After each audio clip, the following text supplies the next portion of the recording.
meron po tayong nabili na Workhorse na brand ng diving flashlight dahil pag-usapang diving flashlight mga amigo, Workhorse ang isa sa pinakamagandang diving flashlight po pagdating sa diving flashlight.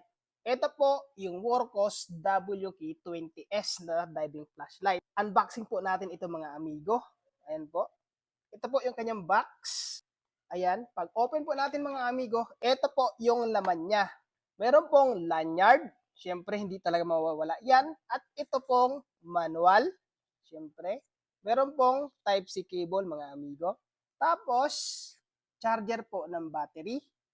And then, merong free na o-ring. At syempre mga amigo, ito po yung flashlight na Workhorse WK20S. Yung battery niya mga amigo, nandito po sa loob. Buksan po natin.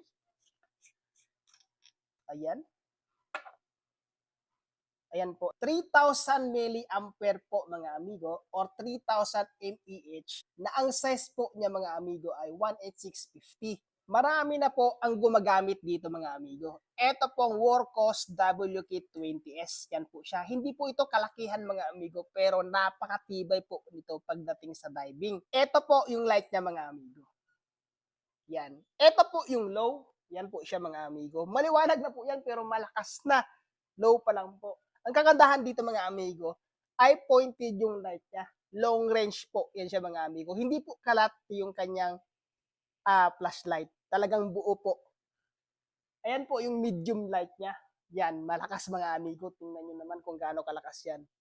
Ito po yung high na grabe po kalakas. Tapos meron po siyang mas malakas yung turbo.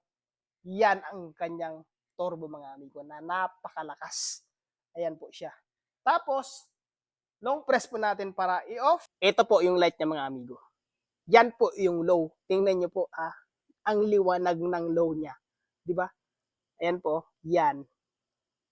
Kahit malayo mga amigo, kitang-kita dahil pointed siya. Ayan po. Ito naman po yung kanyang medium light.